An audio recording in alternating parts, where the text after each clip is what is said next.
Can't believe our luck. What are you doing talking to us? Brilliant. Was it that the Inspiral Carpets? No, Yeah, it did sound like the Inspiral. That was it. It's the Caesars. Apparently they're from overseas. They've just got the Inspirals out this week. They've just discovered Manchester. Yeah, it's huge over there. It's the baggy sound from the Swedes. Yeah, they're loving that action. Absolutely loving it. Now, listen, thanks for coming in and talking to us. You're on tour at the moment, aren't you? Yes, a pleasure, Jimmy. Yeah, I'm up in Leeds, having a day off. I just had a swim and a sauna, and now it's you. You've just had a swim in a sauna and now it's me? Yeah. You So saucy rock and minx, you. Shouldn't you be throwing things out of a window? Oh, I did all that when I was 20. I'm 35 now, you know. Isn't That's it- for the young guns. Is this the anniversary tour? Of what? Of you?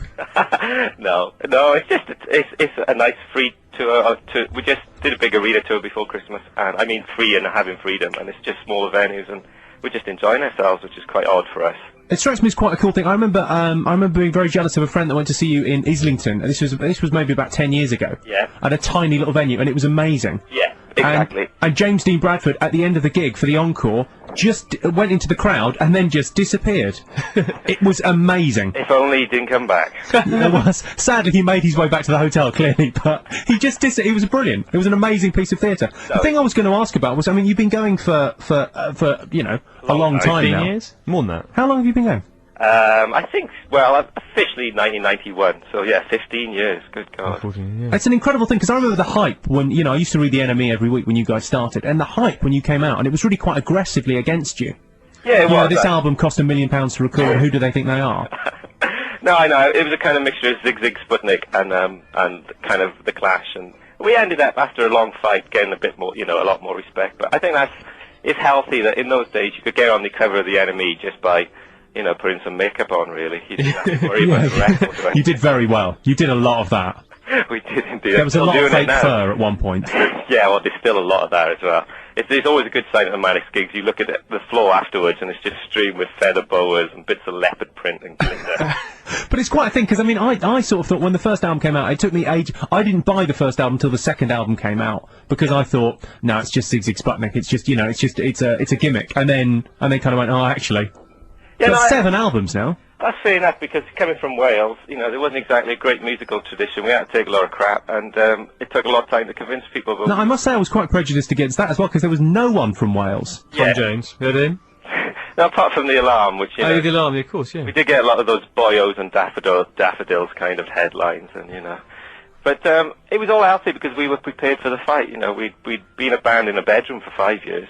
You know, just talking. I saw some brilliant documentary You where did come guys up with a went back brilliant to name. Isn't that the classic thing with bands? They sit in a bedroom and try and come up Yeah. with names. You came up with a blinder. Well done. Well, James was actually busking in Cardiff, and he used to have a skinhead in those days, and we used to do like Echo and the Bunnymen and the Clash, and someone just said to him, well, it was a tramp actually, said, you look like a Manic Street preacher. Right, can I just give him a tip? Because if it comes to that again, I'm not saying it will, but if it comes to that again, he ends up busking again, don't play stuff by Echo and the Bunnymen and the Clash. No, because you'll make more money with Streets of London, stuff that people know. Yeah. A few Beatles hits, some Simon and Garfunkel. For God's sake, think of the money. There was too many chords in those, there. Too difficult to play. Yeah, Oasis it is then. Sorry? Oasis it is then. Alright, yeah. Right, now, you're on tour, you're doing smaller venues. I believe you're doing the Hammersmith Apollo. We are indeed, we're doing 2 nights there on day after tomorrow. Tuesday, Wednesday. Monday, Tuesday, sorry. Monday, Tuesday. I'm sure you'll turn up. I'm sure there's a grown-up looking after you that will ensure you're there. Don't worry. I don't need looking after, I do everything. Do you? Yes, as Lennon said, there's work to be done. Yeah. Fair enough. Wasn't he grown up for a bassist? Isn't he in control of his faculties? The day my liver packed in, I decided to do something else. How rock and roll's that? That should be the name of the autobiography. The day my liver packed in. I was going to ask what songs you're playing, because you've got a huge back catalogue now. Yeah, it is difficult. We practice about 40 songs, so we're changing it every night. There's loads from the Holy Bible. There's a lot from. See, the Holy Bible is I think, the high watermark. It's my favourite of yours. God, that's strange coming from. Mind you, all comedians are sadistic head cases. When yeah, it's quite a punk rock album, is why I love it. Influential time as well when it came out. I bought it and just thought it was the best thing I'd ever listened to in my entire life. It was.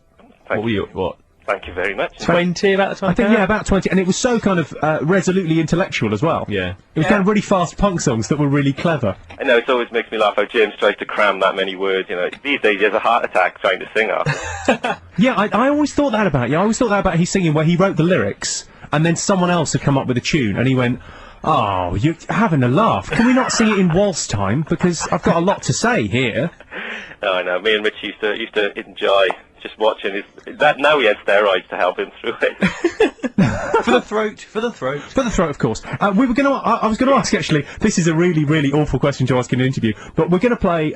We want to play "Motorcycle Emptiness" because it was the first, sort of big song. But also, we wanted to play something off the Holy Bible. Is there anything without swears on it? Can you remember? I think Faster, actually. I think you could get away with Faster because I remember Radio 1 playing it once. Radio 1 played it once by mistake. DLT going, what the hell was that? I think civilization has just ended. Gary Davis said, I can't get a skiing all day at there. we might play Faster then. Can you stick on Faster? Yeah, that'd be brilliant. That hasn't been on the radio for a long time. No, I know, and it's that kind of slightly rockier, sort of, well, just a kind of harder phase. Definitely. I mean, we've got no problems in admitting the Holy Bible was, for us as well, a high watermark. You know, we're playing 5 or 6 songs off that album each night. So brilliant. That is wonderful. We're giving away tickets, actually. Yeah, we're giving away tickets. Should we ask a question? Have you got anything that you want to... Have you got anything that you've forgotten over the years? I know you're quite a sensible one, but maybe they were drinking years. The second night, actually, you do get a free CD.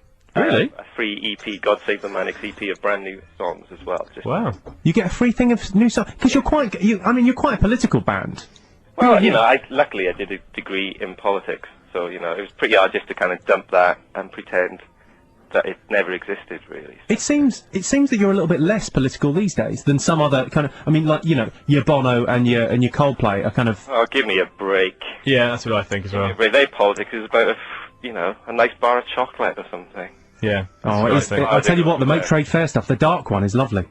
It's not as good as Dairy Milk, is it? Let's be honest. Come on, it's 70% cocoa. I love it. Oh, you can tell you live in London now. It's not good. So you don't sort of partake in that sort of in the single issue stuff, do you? No, because to be honest, I do admire both of them, and I think they do a great job. But my politics came from kind of intellectual knowledge, and I thought that a political theory could change the world. I mean, obviously it can't. I know I'm an absolute failure, and communism's a failure, and capitalist is one. But I like. Hey, come on, we've got a Labour government. Come on. Hey. I know. I'm a big Gordon Brown fan. Don't get me wrong. Yeah. I am. But it's a different kind of politics. It's kind of a showbiz politics, which they all know. I just have a big row, and I just put my foot in it, and it'd be a disaster. I think we should get you involved. I think that'd be very funny. Honestly, you just don't know. This is why James locks me in a hotel room most of the day. Oh, it's so unfair. Just let out for a sauna and a swim. Maybe perhaps a little bit of the Communist Manifesto. You can talk to XFM, it won't cause that much trouble. Yeah. I think the difference is that we were a political band, and they're political as people, but I wouldn't actually call them political bands. No, I agree. And that's fine. That's why I think they do a better job than I ever would, because I'm a raving, ranting.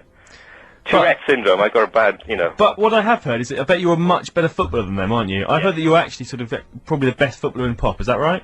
I was indeed, yes. In pop? Yeah, well, it's him or Christina Aguilera. Yeah. Yeah, the pop stars that we like. It was a joke.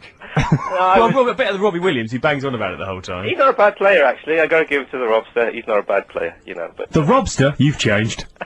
You've changed. He's all right. Are you in OK Magazine this week? I'm looking for a new writing partner. No, I'd love to hear what that would sound like if you wrote a quick, a couple of tunes with Robbie Williams. It'd be great, wouldn't it? That couldn't be any worse than Tintin Duffy, let's face it. Live. That was an odd choice, though, wasn't it? What's that? That was an odd choice for Robbie Williams. God. Is there anyone that's been used around but got kicked out early? Yeah, it is indeed, yes. God, your pop knowledge is good, Jimmy. Thanks very much. You're spot on. I like to make an effort. If only you did the Enemy Awards when we used to win them. You won loads of those, didn't you? We did indeed, that's what I'm saying. But the hosts weren't as good in those days. Oh. Who'd you have? God bless you. Sorry? Who did you have as host that weren't as good as you? Oh, actually, we had Mark and Lard, but James threw one of the awards at them. Well, I'm sure at the time it was necessary. Yeah, it was a statement. Indeed. Get those fat fellas off the radio. That's what you were saying. That was the point that was being made. I have this effect on people where everyone starts losing it. Oh no, this is good for us. This is fairly normal. This is one of the best interviews we've ever done. We're managing to string sentences together. It's brilliant. Did you ever think of we'll play the song in a second. Actually, I'll tell you what, we'll play Faster, and then if you stay on the line, we'll have a quick chat with you afterwards. Okay, no problem. Lovely. Let's stick on Faster. It's the Manic Street Peaches. Oh, shit.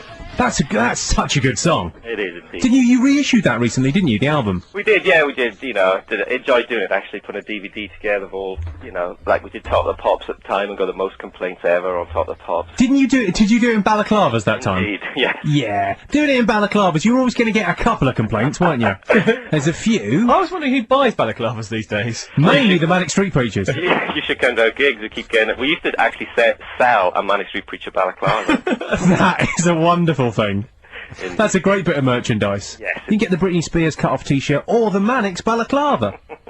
It's different sides of pop. The other thing we were going to sort of ask you about was, I mean, you've been through the ringer a bit. I mean, the music press have given you a hard time over the years, and you know, not many bands survive a fatality. No. What keeps you going? 7th album. The biggest thing when we started was just a massive desire just to express ourselves. You know, like I said, we've all got a minor form of Tourette's syndrome. We cannot keep our ideas musical and ideological within ourselves, and until that dies, then I think we'll keep going. And is it changing the way that you're recording now? Because it seems that albums are kind of less. It's more about tracks these days than albums. Yeah, it's really weird, isn't it? When I grew up, the joy of, you know, all that kind of stuff, it's kind of disappeared, you know. I mean, I haven't listened to like a proper album track in quite some time. It's all about downloading just individual songs and sort of. So is it changing the way you're writing music? No, I don't. I think we're a bit too old in the tooth for that, actually, to me. But I mean, the Rilo Kiley album, actually, probably the first album I've played back to back in a long time, and I really, absolutely. See, I've only heard the single. I've only heard Portions for Foxes. Right. Which makes her sound like a mental bint, but I like it. It is a really weird title, isn't it? She's going on about, and then we slept together, and then we're going to get eaten by foxes. What? There's some lovely lines in that, when she has sex, and then there is no mystery left. What a line, what a line. Yeah, there's a bit of mystery left. There's always other stuff you can do. Oh, I should give her... Well, alright, we'll leave that line of questioning, but I'm just saying, you know. Oh, down the Marylebone Road. Anyway. Right. I suppose we better let you go and have some more saunas or whatever else a man does in Leeds for the day. I'm going to get my clothes together, actually, get my outfit together. What are you wearing tonight? I don't know. I got a pair of leopard print tights that might make an appearance tonight. Sure. Fishnets and a basque. I'm not kidding. I'm sure you're not kidding. Oh, is it dressed down? I've got a funeral today, so is it just the leopard skin tights? Just some leopard skin tights on. Yeah, fine, lovely. Getting James and Sean to wear it is a bit more difficult. I really like the fact that you haven't changed that. I really like the fact that you're not just going, oh, that was just a silly phase. No, actually, I love a bit of that. I do, and I love, it's just like a special occasion doing a gig, you know. I'm not a big kind of social person, but a gig is like the highlight of my social calendar. Well, I would imagine it'd be quite a cool thing to do, yeah. It is lovely, and it's been wonderful. So I'm looking forward to Hammersmith Park, because I've never played there. And when I was young, you know, all the big rock albums, Whitesnake Live in the Heart of the City, stuff like that when I was very young, it was all from there. So I'm really looking forward to it. I think it'll be an amazing gig. It is an amazing rock venue. Well, it's a bit of a comedian's haunt these days. You can't book it anymore because some bloody comedians booked it for 18 months consecutively. Not me. Yeah. Little Britain, Abbey. Doing a couple of nights, easy. God. December, if anyone's interested. Well, in between Joseph the Musical or something like that. Yeah, no, I'm on in Joseph the Musical. I'm in the interval. I'm the warm-up for them. It's brilliant. Well, it's been a pleasure talking to you. Thanks very much indeed. We'll play Motorcycle Emptiness probably in about an hour's time. Thank you. I might listen to that, the wonders of digital telly. Oh, brilliant. Fantastic. Well, enjoy Leeds, and, you know, thanks again. God bless you. Thanks. Take care. Thank you all. Bye. Bye. Bye. Bye. Bye. XFM.